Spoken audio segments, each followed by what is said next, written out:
If there's one thing every car guy hates, it's cleaning the garage. Do you want to take most of the time and hassle out of that job?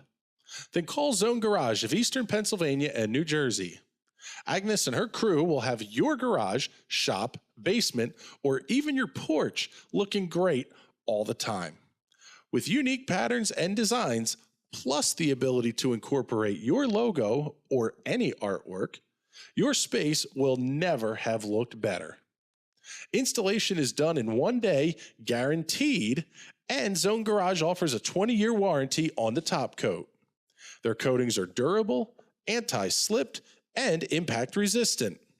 Give them a call at 570-856-6067. That's 570-856-6067 for Zone Garage of Eastern Pennsylvania and New Jersey. Welcome to the 34 Motorsports Product Showcase. We're proud to offer the full line of Simpson Racing safety products. The Shark Speedway is a perfect brain bucket to keep your melon as safe as possible. We carry every model and size of Hans device, and these have saved countless lives. The Hybrid Pro Lite is an alternative to the Hans device and is just as effective. The DNA 3-layer suit offers maximum protection when things get hot. And hey dude, those comfy shoes won't help one bit when things go south. Keep those hands ready to work with a pair of Vortex FIA gloves meeting every current standard. From 5 to 7 points, we carry every one of the Simpson harnesses, keeping your rear end right where it should be. Keep all your gear clean and together with the helmet and FHR bag, and always be ready to hop in a race car. Visit 34motorsports.com and order today.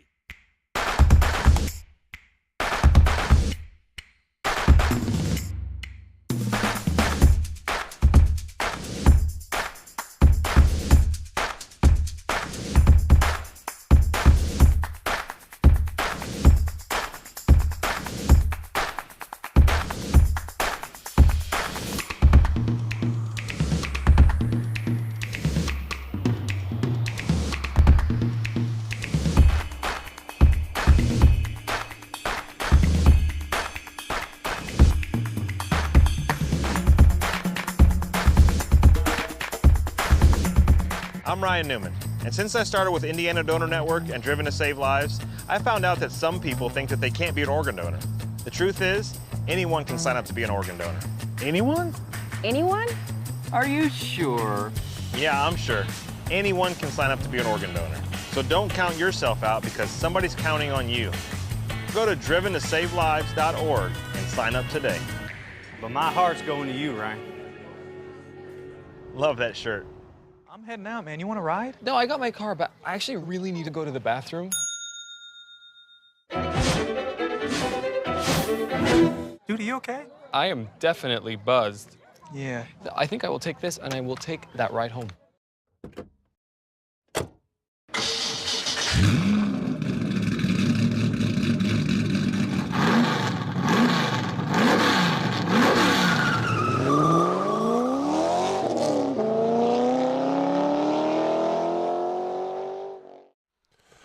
Good evening, ladies and gentlemen. Welcome back to the National Racing Network's live coverage of the Indy Pro 2000 Championship. My name is Chris Graham. It is a pleasure to have you hanging out with us here tonight. Looking forward to a pretty fun race here. Joined in the booth tonight by a couple of guys, Mr. James Watson and Mr. Patrick Byrne. Good evening, gentlemen. James, I tell you what here, brother, we have got some fun, frivolity, and excitement here in the championship battle.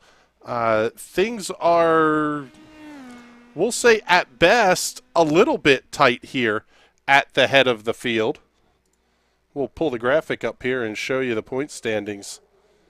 Yeah, let's do it right now. David Porcelli leading Everett Paddock by 81 points. Graham Sanders sitting 149 back. John Betafer 174. Kylo Ciacelli in fifth, 222 points back. The only thing we got to count in here, though, is there's a lot of drop weeks involved already this season. Yeah, we're still early, but man, things aren't anywhere close to being figured out. Long Beach really flipped the championship up on its lid, and I feel like we could definitely see another chaotic event here. And this is the first time we've been to this track in the IP2K officials. Completely unlike anything we've usually driven in this car. A lot of undulation, a lot of crazy corners, a lot of bank corners.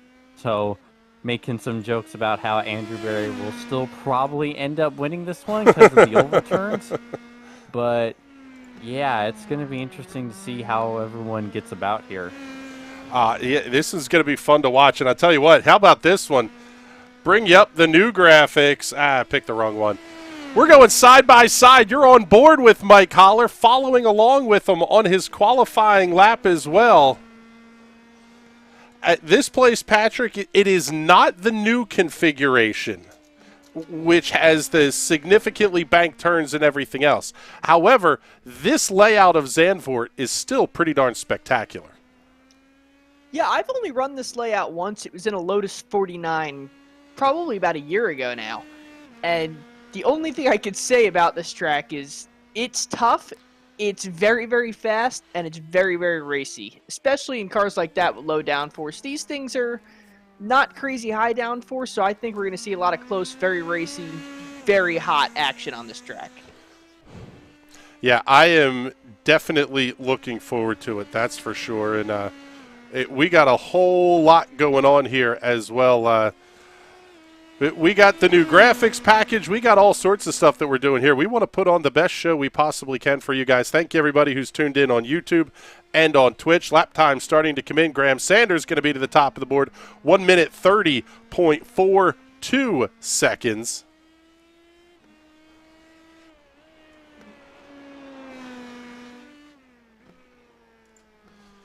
Head back out here. Let's pick up Ed Samborski. He is fantastically quick.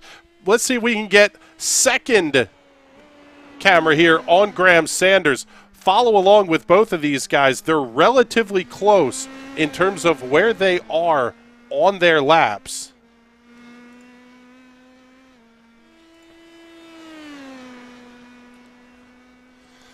There it is. On the left-hand side of your screen is Ed Samborski. On the right side is Graham Sanders. The cars look almost identical because they're Team Geodesic cars. Love that sweeping drone shot as well there.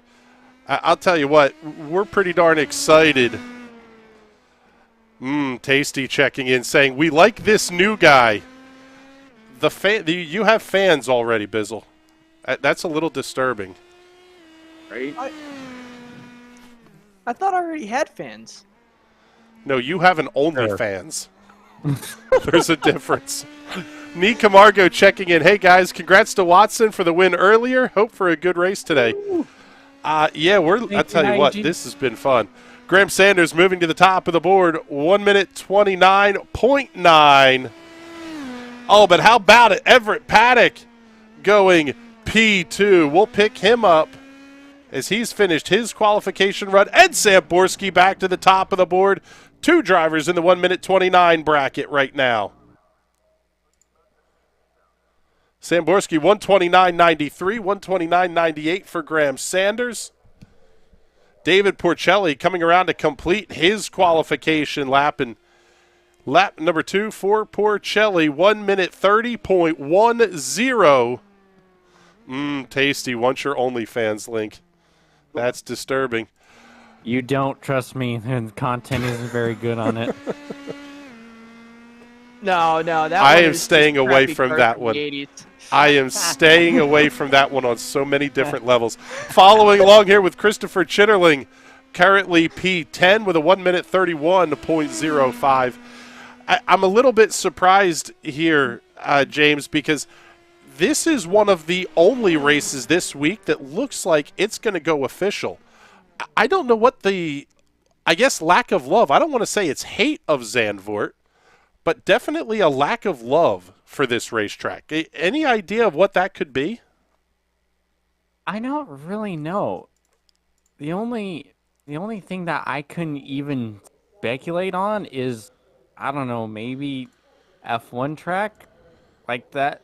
The reason why I'm thinking that is the last time participation was like this was the last time we raced Hungaroring, which was, if I remember correctly, the first week of last year's season 4. So for some reason, that's the only thing I can figure. I can't figure out why, because Zandvoort is a blast. See, I think it has something to do with the fact that F1 tracks are only good in cars that are not F1 cars, but everyone thinks they're bad because they're used to running F1 cars on them. Exactly. That's a hot take. Another comment here. How about that Freedom 500, by the way? Yes, that was a Fantastic. That was blast. That show was a ton of fun to get to produce. But let's take a look here at your starting lineup for tonight's race. On the pole for this one will be Ed Samborski, lining up alongside Graham Sanders. Couple of geodesic cars on the front row for this one. Actually, no, they're different teams, aren't they? Samborski is on Downforce. Yes, Downforce Racing. Yeah, Ed's teammate. Yes, that's right. Ted Burns' teammate. Actually, we will. I don't think we have. Let me see. Do we have Ted in the race tonight? I don't believe we do. I don't believe.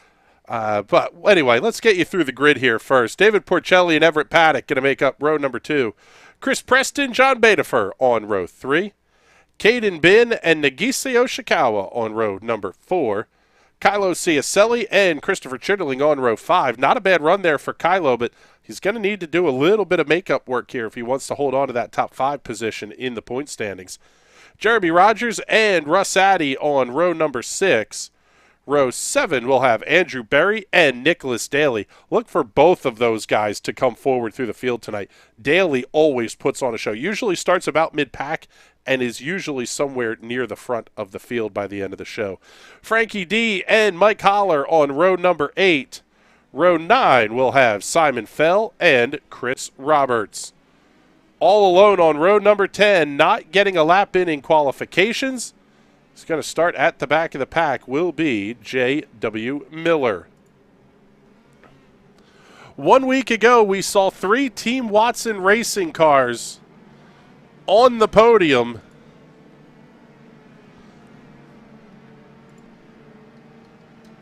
And let's hope we see it again. I'm sorry, I had to say that. But what is interesting, though, is looking at the top 4, you have one of each of the top 4 teams in the top 4 spots. You have Downforce Racing, Geodesic, Team Watson Racing, and TNT Racing, all represented in the top 4 positions. Yeah, and that's something that is going to make this race very, very interesting to watch early on here. And let's tell you a little bit about what you're going to see here tonight. Circuit Park Zandvoort in the Netherlands. 2.671 miles, 4.3 kilometers, hosted its first race in 1948. I had no idea this place was that old. I know it was the host of the F1 Dutch Grand Prix from the 50s until 1985, but I didn't realize it went back to the 40s. This is round number 5 of the championship. 20 laps will be the distance. No cautions, no backup cars, no overtime. This is a straight shot from front to back. Tell you a little bit about the race cars here as well. Manufactured by Tatus, these PM18s are powered by 2-liter Mazda engines, making 275 horsepower. Electronics by Cosworth. Pretty decent power to weight ratio as well. Not very long, though. These are pretty nimble little race cars. Definitely going to be a show to watch here this evening. Yeah, it's funny you mentioned their size. The first time I saw these cars was at Indianapolis Raceway Park, alongside Silver Crowns and the USF 2000, obviously, and these things are absolutely dwarfed by the Silver Crowns, and those aren't very big race cars either. I think the only thing smaller than them there was the midget cars. That's just how tiny these little things are. Yeah, they're zippy little things, too. Having seen them up close at New Jersey Motorsports Park last year, they are a lot of fun to watch. And we're seeing a little bit of the games already being played here, trying to get some heat in these tires. Something we have not talked much about here are the weather conditions presented by our friends at the Weather Center. 65-degree ambient temperature. Wind's going to be out of the northwest at 9 miles an hour and only a 67-degree track temperature here, James. It's a bit chilly here, a little bit tough to get some heat in these tires. Yeah, but man, we're going to see some lap times. This track is what I at least believe is perfect conditions. So we're going to see some heaters. Wicked fast is, I believe, the appropriate terminology there. Field getting doubled up completely behind the iRacing safety car. Looking forward to a pretty spectacular show. We'll see what's coming here, but the safety car going to make the hard right-hand turn, and it will be about time to go. Green flag racing.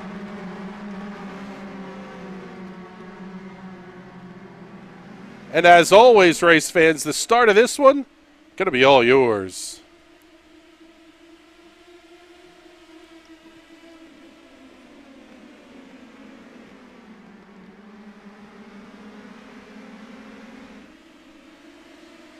Oh, we've got one car hard into the tire barriers towards the back of the pack. That's Christopher Chitterling. Big dive up the inside. That's Graham Sanders on David Porcelli. He's going to grab P2. Everybody single file out here through turn number 3. Little bit surprised to see the early incident there for Chris Chitterling, and also Mike Holler involved in that one as well.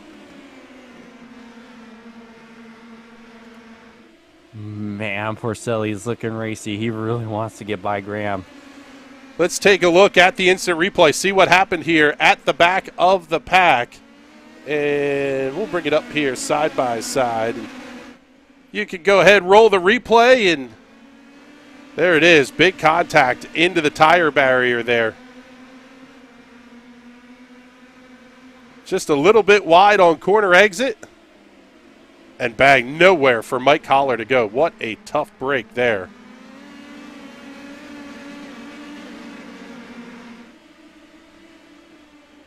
Battle for the, we'll say the third position, heating up a little bit here. David Porcelli holding off Everett Paddock at this point.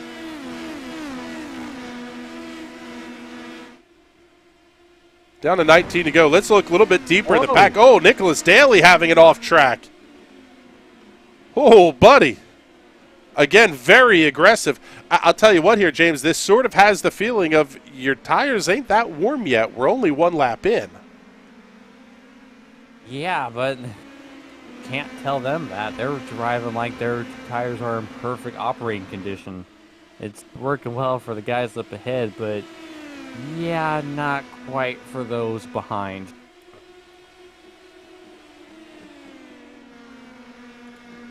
About a half-second gap all the way through here. Good battle forming up for the 10th position between Andrew Berry and Russ Addy.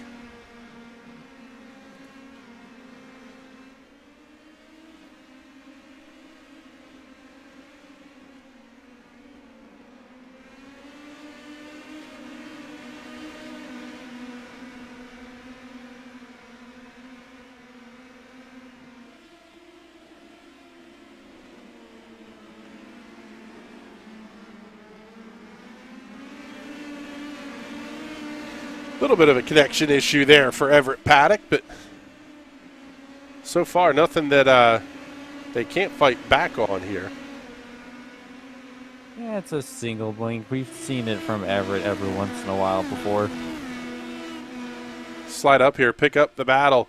David Porcelli having to hold off Graham Sanders as they make their way down towards turn number 1. Take a look, see if we can get an onboard here with Graham Sanders and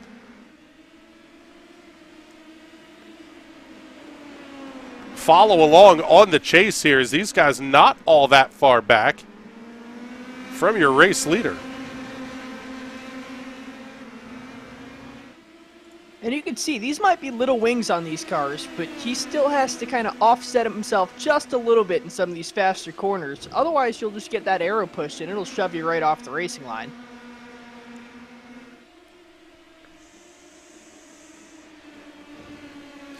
It's fun to watch these guys kind of twitch these race cars around, and you really get a good feel for it. When you see it in the side-by-side, the car wants to twitch around a little bit. You see the drivers kind of throwing hands and whatnot on corner exit.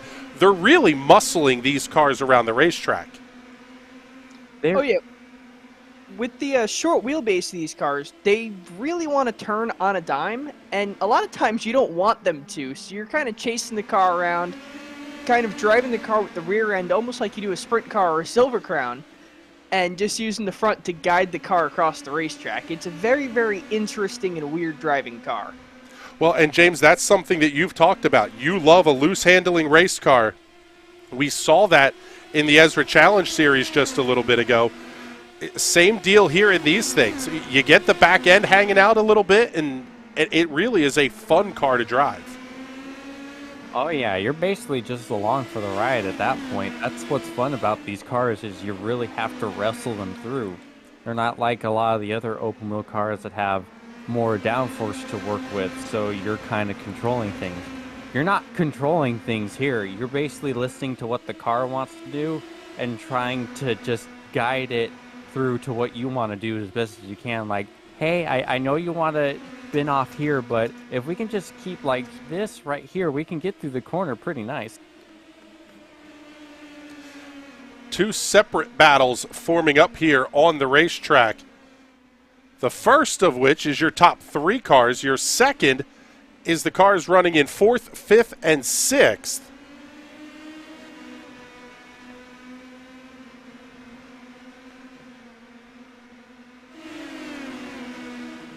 Show you that one here in this side-by-side. You got the battle for the race lead on the left-hand side of the screen.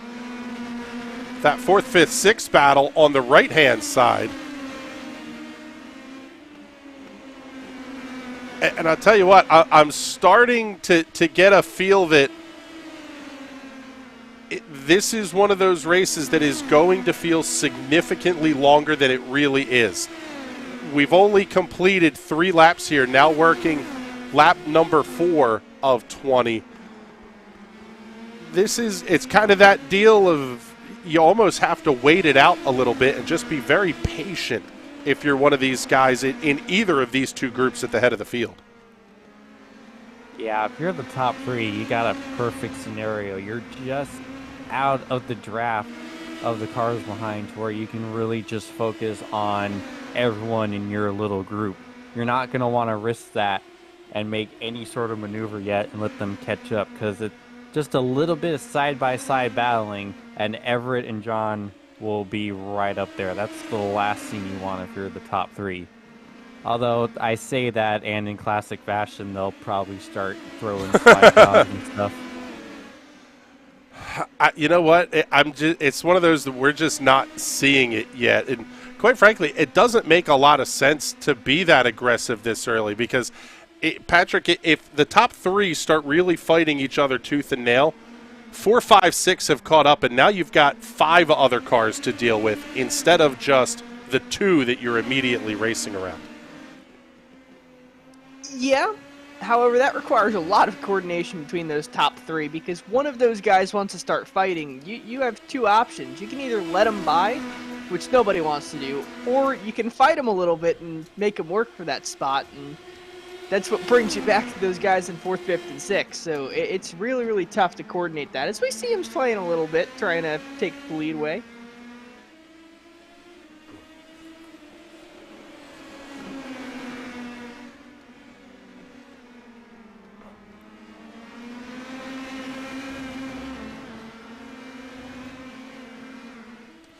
Taking a look ahead on the calendar here just a little bit. The Indy Pro 2000 Championship has I'll say a handful of interesting races coming up here, James. Next week, we're going back to the Nürburgring, but we're going to do it on the Grand Prix layout. So completely different look and feel to that race. Then the second oval of the season at Lucas Oil Raceway Park, and the bull ring that is Summit Point, where we saw carnage galore one season ago. We talked about, at least a little bit in the intro, about the using of drop weeks. it almost feels like this week and next week you have to play it cautiously if you've used 1 or 2 of your drop weeks, because you got 2 more coming up after the Nürburgring. Potentially, anyway. Yeah, these are the ones you can't throw away. These are the most sensible ones. These are the ones where you can control your destiny a lot more. You have to maximize your points here because IRP, ovals, we know how unpredictable those are, especially one at IRP. And then Summit, yeah, that had to be the dumbest lap one we've ever seen in any of the broadcasts we've ever done. So the likelihood of that happening again, I don't think is high. Summit Point isn't that much of a chaotic circuit, but you still have to keep that in mind. So yeah, these are your bread and butter tracks you've got to maximize everything at. See, James, I'll disagree with you there on Summit Point. That track gets really, really narrow at points. With how close these cars race to each other, I wouldn't be surprised if maybe we see some carnage in the hairpin. That's what we saw. It's what we saw last year. It was a somewhere between ill-advised and dumb lap 1 dive bomb, but it's that kind of deal of you have to push if you're going to try to make any ground up, because the place is so narrow. Very few passing opportunities, and sometimes you got to try to make room where maybe some doesn't necessarily exist. But see, these are some of the smartest guys on iRacing. I cannot expect them to do that 2 seasons in a row. These guys are too smart to have that happen again. Of course, I have been wrong many, many times. So. I'm going to disagree with you there again. I've run that track with Lotus 49 guys, and Lotus 49 guys have a reputation in iRacing for being the cleanest guys in the service. We went to Summit Point, and it was almost an identical incident, except we start with 40-car grids in our SOF, and it was 39 cars of carnage going through that hairpin with the group of what is commonly known as one of the cleanest guys on the service, so it's just the nature of the track. We've got trouble on the racetrack here. Kylo Ciacelli having an issue, and it appears that Nagisa Yoshikawa getting involved as well. Ciacelli off the racetrack hard into the tire barriers. Yoshikawa man. Barely clips him, spins the car around. Night over for Kylo Ciacelli and Nagisa Yoshikawa. That whole no drop weeks thing that we talked about. Yeah, that's Kylo Ciacelli using a drop week here when he probably did not want to be in that position.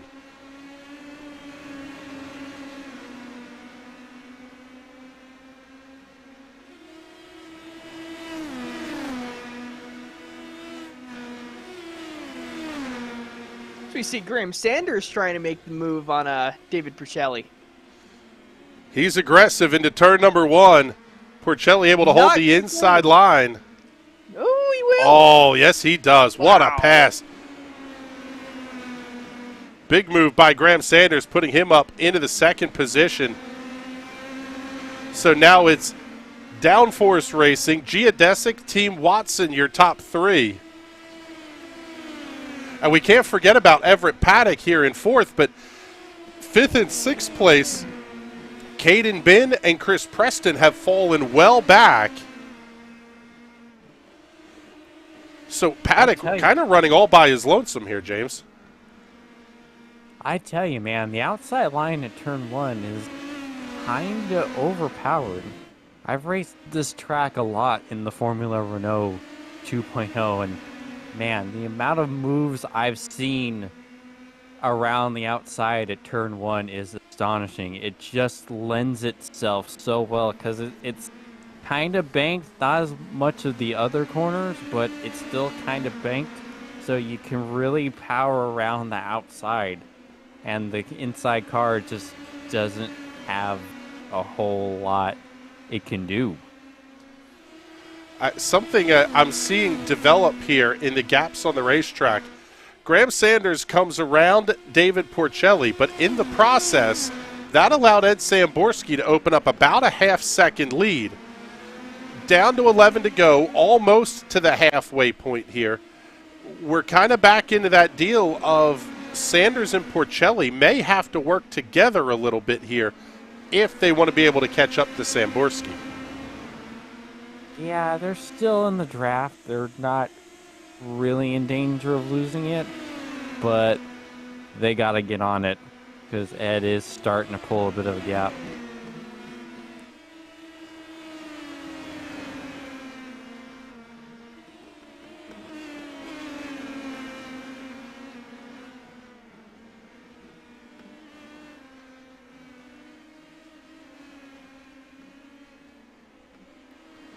That gap hovering right around 0.6 of a second still.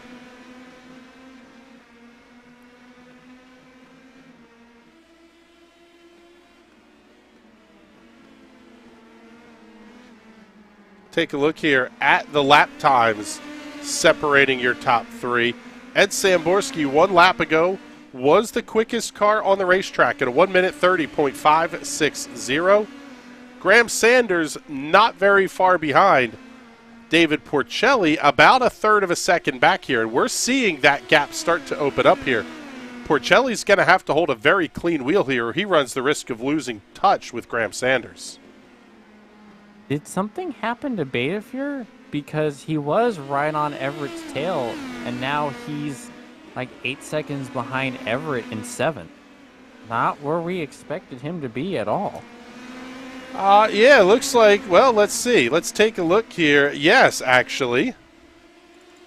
Nice call there, James. Here is your Hot Shoe Racewear instant replay. John Betaford, a little bit wide. Oh. Doing a little landscaping way off the racetrack. Coming back on just behind Chris Preston at the final corner. So that's where that one is separated. I feel a little bit bad that we're only showing you the top 3 here, as Betaford has another off track. It's going to put him 12 seconds behind your race leaders now. I do feel a little bit bad here that we're only showing you the battle here at the front of the field, but basically all we got going on right now. There you're seeing John Betaford with the second of his off tracks.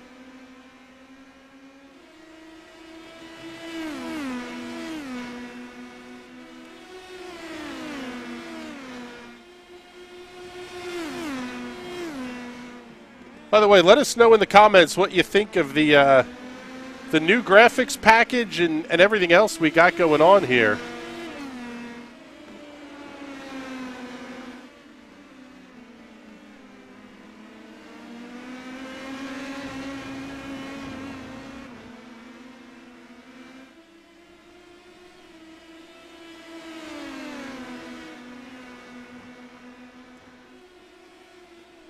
Top 2 really starting to break away here, and let's do this while we have a moment.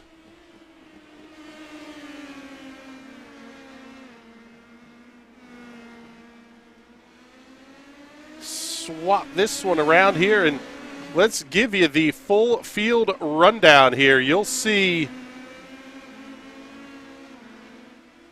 the ISOs of each of the cars here. On the, well, helps if I put them on the right spot. On the left-hand side of your screen here, we'll talk about a little bit about everybody, and on the right-hand screen, you'll see the battle for the race lead. Ed Samborski qualified on pole. That is where he runs right now, but he is being hotly chased down by Graham Sanders, who just set the fastest lap of the race, 1:30.36 seconds. David Porcelli currently running in the 3rd position. So we have Graham Sanders trying to shoot it up the inside in turn 1. Yeah, we'll bring you that one back over here. We'll get back to the full field rundown in just a moment here, but Graham Sanders taking a shot here at the race lead. Unfortunately, not quite close enough, so he has to back off just a little bit, cool the tires down. He'll make another run at it. Talked about David Porcelli. Let's slide back, pick up Everett Paddock running in the 4th position. Very quiet night from Everett, and a little bit surprising that we haven't seen him more on the podium over the last couple of seasons, but he's there, just kind of in that 3rd, 4th, 5th kind of placing it right now at this point. New name to the National Racing Network, Caden Bin running in the 3rd position.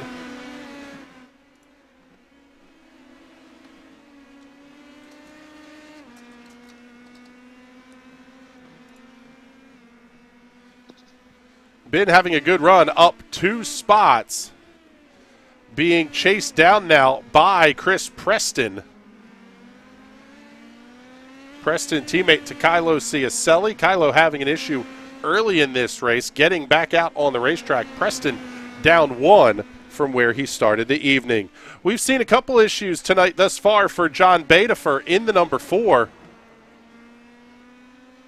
Couple of off tracks, one big off track has him back in the 7th position, currently running about 16 and a half seconds behind your race leader. We talked about this guy coming forward through the field, and he has done just that.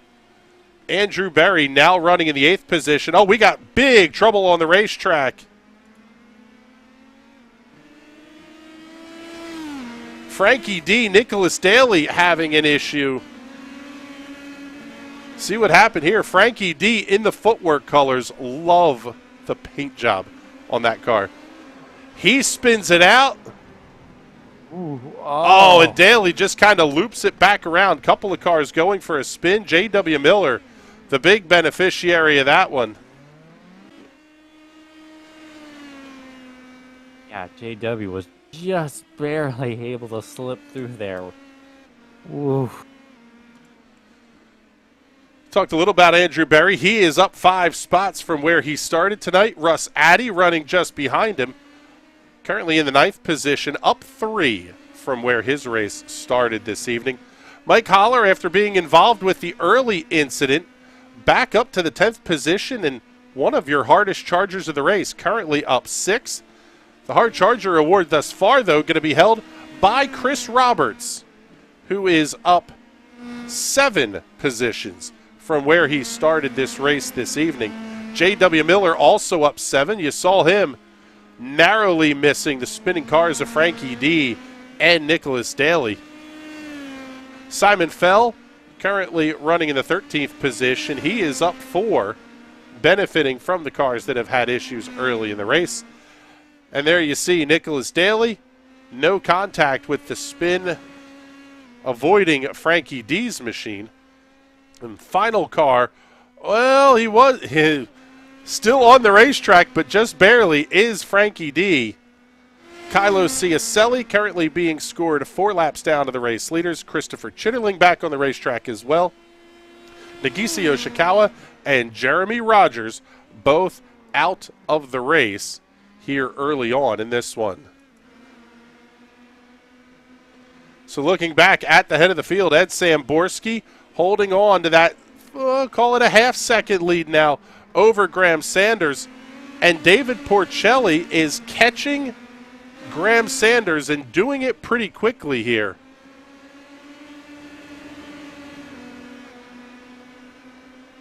Yeah, I'm a little surprised with how fast Graham got by David and ran Ed down. I thought we were going to see more of a race for the lead, but Graham might be saving his stuff again, now that I think about it.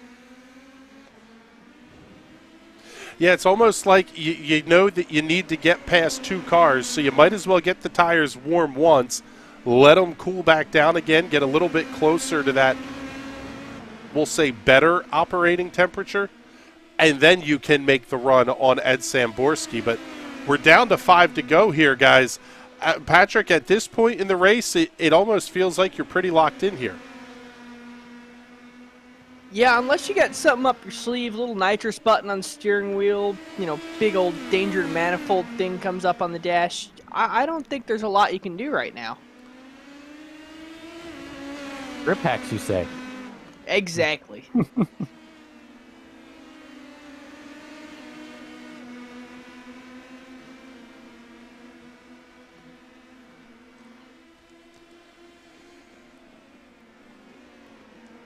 As you saw during the side-by-side, the gaps between cars are absolutely enormous outside of the top three. Anywhere from 1.25 seconds up to 8.5 seconds separating cars. Oh, and a huge moment for Graham Sanders. Big moment. Big wiggle.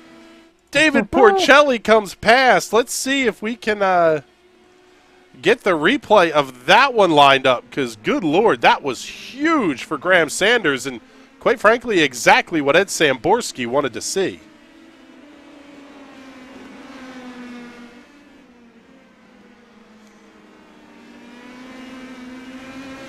Let's take a look here at the instant replay.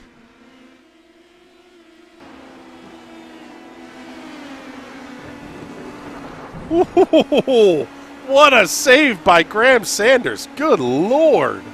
Shot of work trying to catch that car. Man, that's how you get it done right there. Yeah, that's a code brown. In a big way.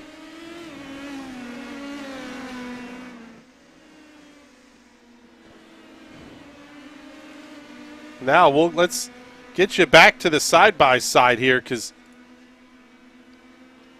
Oh, well, looks like we have one car going around here. Let's take a look and see who that one was. I believe it was Kylo Ciacelli. Yeah, looks like Kylo Ciacelli having an issue here. Let's get you that one on the Hot Shoe Racewear instant replay. Man, same spot, just a little bit of an off track, and it's just enough to get the car looped around. And man, I'll tell you what, if I'm David Porcelli, I'm not giving up that outside line to Graham Sanders. Nope. I was going to say, it looks like Michael Holler had a big issue, too. Yeah, he's in the pit now. Yeah, let's take a look at this one here. Holler actually having to take the toe in. Oh, man, just a little bit of a clip. A huge hit. Wow. Big hit early on in the lap for Mike Holler, and unfortunately, that's going to put him out of this race. Down to 3 to go. Let's take a look here and see if we can't go on board with Graham Sanders.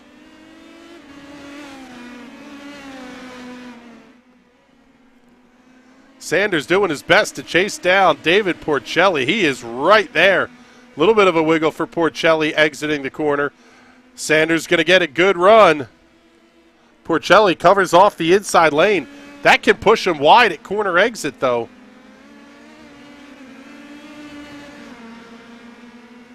Man, and Ed Samborski is absolutely loving this.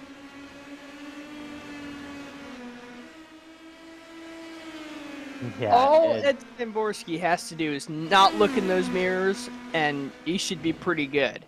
As soon as he looks in the mirror, start checking the gap, that's when you start making mistakes. Just keep your eyes forward and go for it. Again, Porcelli covers the inside lane.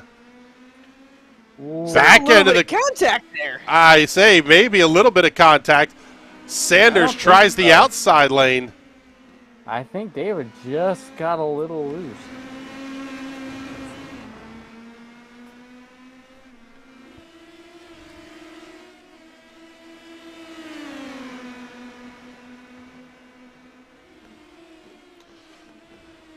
Man alive, Graham Sanders absolutely hounding David Porcelli.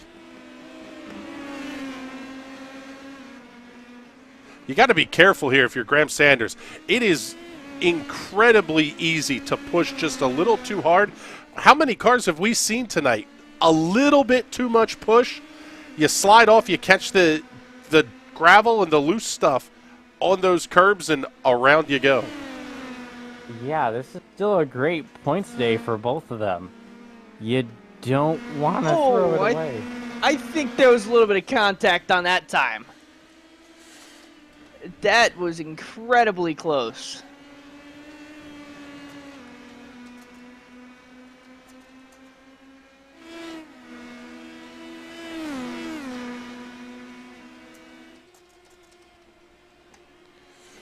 One lap to go.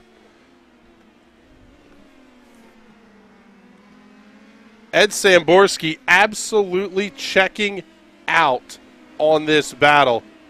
We'll get them set up here. So we'll be able to show you both this battle for the race lead. I should say the battle for the win, battle for second, and your race leader here. Race leader Ed Samborski on your left. We haven't hardly shown the guy at all, but he's been spectacular all night long. A great battle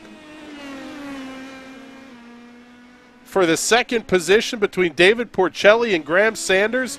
You wonder when the move is going to come. Lap traffic out of the way of the race leader. Could it come into play in that second and third place battle, though? He will not. Very wisely moves out of the way. Not sure if that was Chris Preston or Kylo Ciacelli, but well done there. Into the final corner for the final time.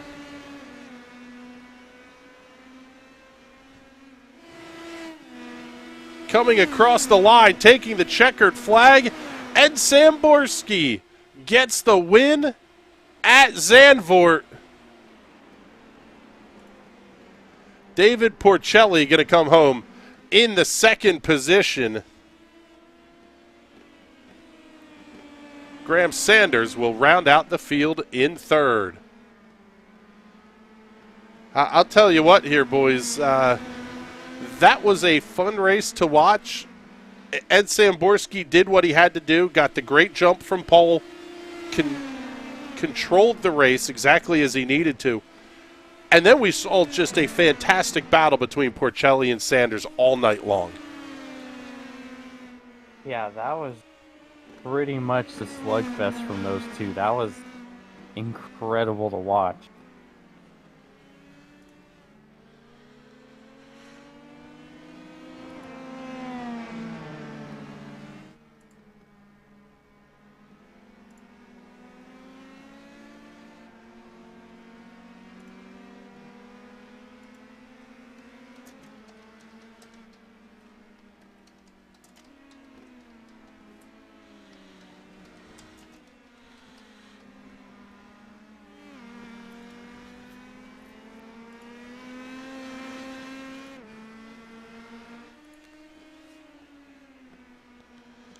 So let's take a look at your race results here before we head off for our victory lane interviews. Ed Samborski getting the win by 1.5 seconds over David Porcelli. Graham Sanders coming home about a quarter of a second back in the third position. Fourth tonight belongs to Everett Paddock, Caden Bin rounding out your top 5. 6 through 10, Chris Preston, John Bedifer, Andrew Berry, Russ Addy, and Chris Roberts. J.W. Miller, Nicholas Daly, Simon Fell, Frankie D, and Mike Holler back through the 15th position.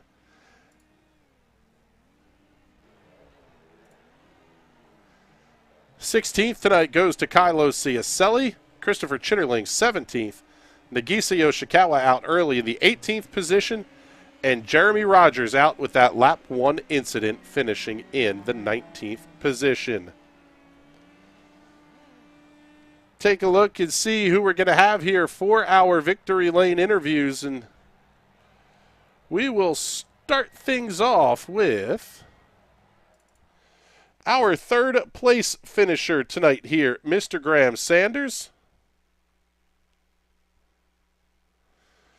And I'll tell you what, Graham, that was about as intense of a battle as I think you probably would ever want to have out there, but all in all, looked like it was a whole lot of fun that you were having there with David as well. Yeah, that was a very challenging race. I think it's the most difficult race I've had in this car, to be honest. This track's really fun, but it is so hard to pass on, as you saw. I mean, you had to be right on a guy's diffuser to even have a chance at turn 1. And I was fighting the car.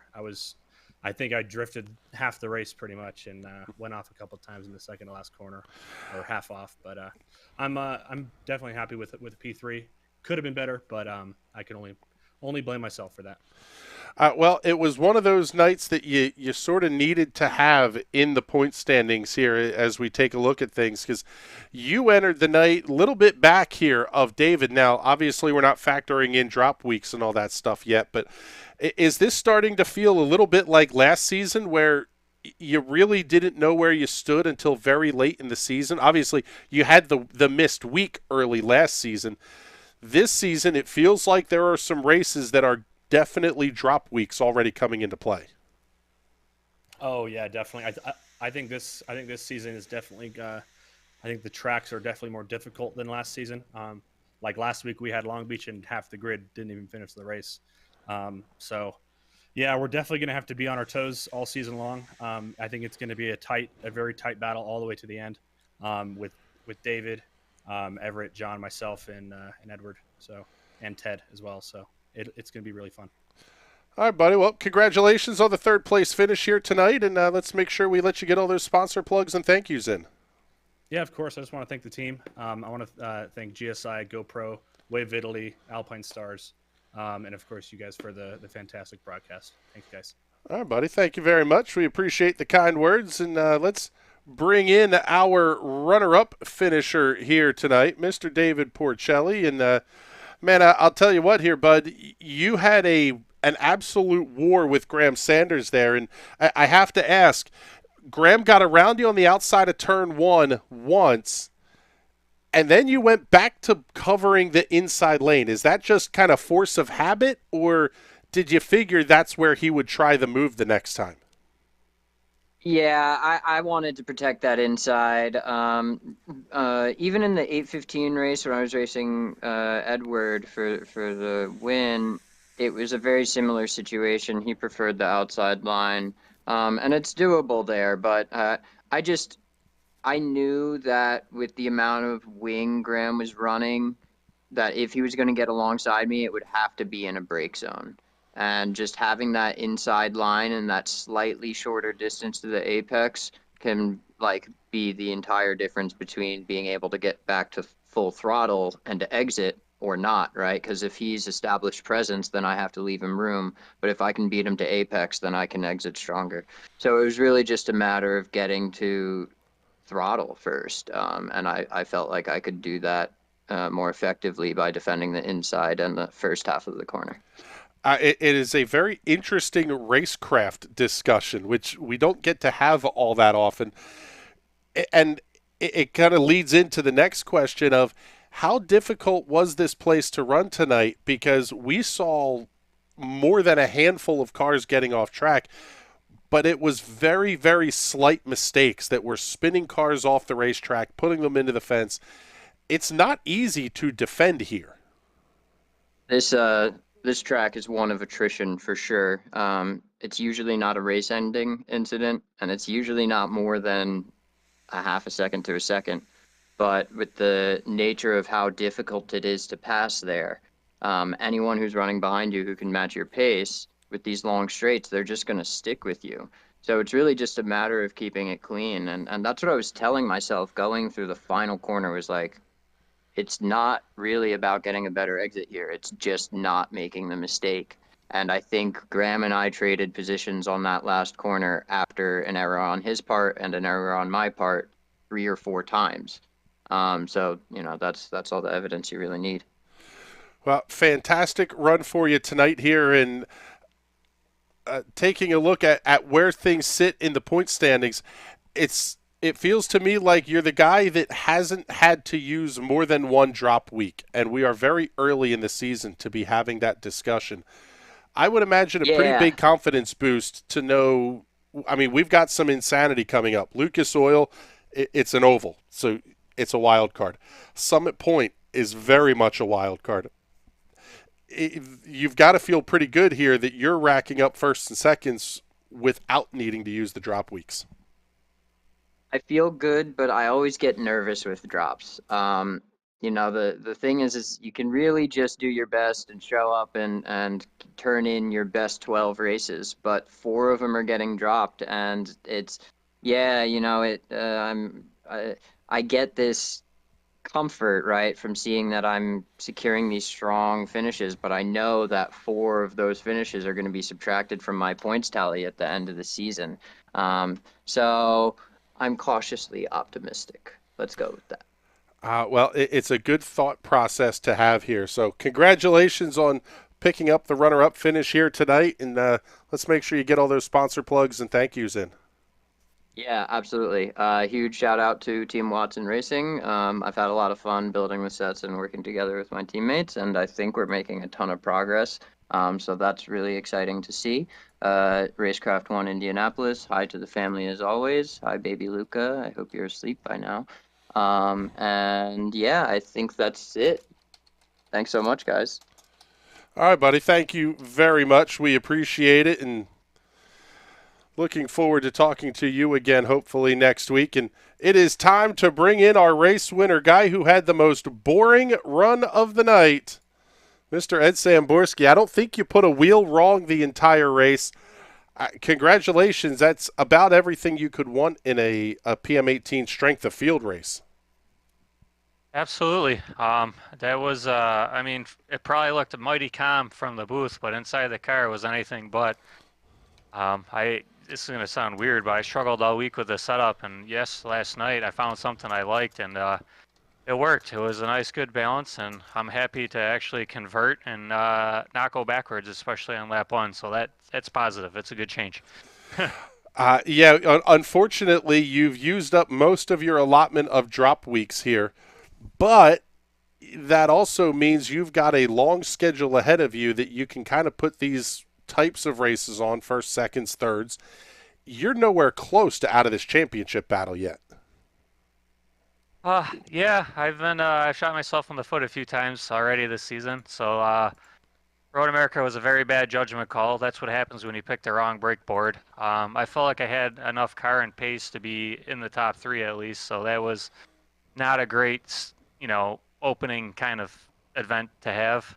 And then I'm not particularly great at the ovals yet. I'm not sure how to set the car up, so I just been kind of running whatever I can find on the forum, whatever the team's providing with me, and it's not bad. It's just not exactly what I want. So, hopefully with some more time here, I can get the car figured out a little better and get the setup a little better. Well, we're looking forward to seeing what you can do over the course of the rest of the season here. Next week, we head back to the Nürburgring for our second visit there, but this time we're going to the Grand Prix layout. Obviously, we're not expecting the same kind of insanity that is running the Green Hell. But what are your thoughts here as we're going to go F1 tracks, basically F1 tracks, back-to-back weeks here for the Indy Pro 2000 Championship? I'm thinking it's convenient for myself because I actually know the track, just like today. So the only variable is adapting what I'm trying to do into the setup in the PM18 and relearning some brake markers. It's nice when you have the line and you know the fuel you want, and all you got to do is just get the car there. I wouldn't say I'm overly good at the GP circuit. That's probably what we're running. The layout. Can't imagine we're using the sports car chicane. That wouldn't seem accurate. So hopefully I can just get a little more dialed in. Today was good. I would like to not vary in lap time by 3 to 4 tenths. I'd like to tone that down to a tenth or two. That's my goal. And believe it or not, there's more pace in the car. I'm not driving it properly. So hopefully I can just calm down, get it sorted out, and get that extra little bit. All right, buddy. Well, congratulations on picking up a big win here in the Indy Pro 2000 Championship, official strength of field race for the week. Let's make sure you get any sponsor plugs and thank yous in before we let you out of here. I absolutely got to thank the community manager, Everett. He's been great and inviting me in, all the fun stuff. I thank you guys for broadcasting. It's always fun. I enjoy this. And then I got to thank Ted. He's been working with me basically, letting me know what I can do better to drive the car better because he's quite proficient in it. That's obviously Ted Burns. So thank you guys, and I'll thank them. All right, buddy. Well, thank you very much. We appreciate you coming to check in with us here. And, man, I'll tell you what here, guys, as we get ready to wrap things up for the evening, this has been a very interesting show that we had here tonight. Ed Samborski running away with things, Patrick, but Then we're going to turn around and watch the battle that was David Porcelli and Graham Sanders. In reality, it was a 3-car battle until 2 and 3 started fighting. Yeah, that was an absolutely fantastic fight. And you could see him diving for it just about every time they entered turn 1. David Porcelli had to start really blocking the inside. I was worried he was going to cut the corner too shallow, maybe bump it to the outside and run off track, kind of like Graham Sanders did. And it was a very, very back and forth, very fun dogfight, really. Old school racetrack, old school style racing. It was a lot of fun. And James, we're really starting to see the championship battle heat up here. Maybe not in terms of outright numbers that you're going to see on the board, but looking ahead at where the schedule is going. This has the potential for really 5 or 6 cars to be in play late in this season. The Nürburgring Grand Prix, Lucas Oil Raceway Park, Summit Point Raceway. Then we're going to the IMS Road Course, which is a little bit of a wild card to me, even if it is a return home-ish for the series. Then we do Spa, which is a draft-blocked insane fest. And then we're going to do the Indianapolis Motor Speedway Oval. By the way, we'll finish the season at Watkins Glen, another draft lock bit of insanity. This truly feels like a schedule that we have the entire back half could potentially be considered a wild card. Yeah, like this is probably the craziest and most diverse schedule we've ever had in the series. If you're going to pull off the championship here, you have to be good at so many completely different types of racing. And you have to have some luck on your side. I don't think we'll have any sort of idea on how things are going to stack up till we get to the Glen in that final week. There's so much chaos yet to happen. No one knows, and this is what you want from a racing series, for everything to go down to the wire. Yeah, and the points have updated. David Porcelli's still your points leader. He's sitting on 854 points. But what was a 70-some point lead is now down to 33 over Graham Sanders. Everett Paddock sitting third in points at 758, 745 for John Badefer, and Ed Samborski with the win jumps up into fifth at 628. Samborski's had 3 bad races and is currently sitting fifth in points. This is absolutely going to get into insanity over those last couple of laps at Watkins Glen, and we cannot wait to bring it all to you. A lot of action coming up this week here on the National Racing Network, and we'll get the graphic up here so you can see what's coming up on our schedule as well. Monday night, the Fuel Premier Series returns to action. The Bristol Dirt Double, 50 and 100 lap twin features.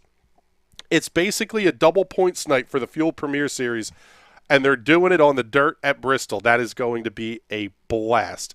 Wednesday night, the Sim Racers Club Premier Series returns to kick off their 2022 schedule, and I do mean 2022. That season will wrap up in December, following 2 separate 14-week schedules. It's a ton of racing. We'll tell you all about it next Wednesday night. We're back right here on Thursday night for the Ezra IndyCar Series and the Indy Pro 2000 official Strength of Field race. This one's going to be a ton of fun, and we cannot wait to bring all of it to you.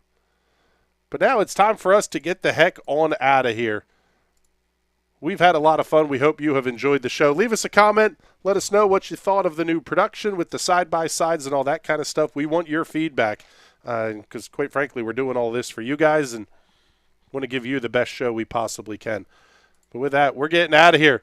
For James Watson, Patrick Byrne, and everybody here at the National Racing Network, my name is Chris Graham. Thank you very much for hanging out with us. We will talk to you all soon. Have a great night, everybody.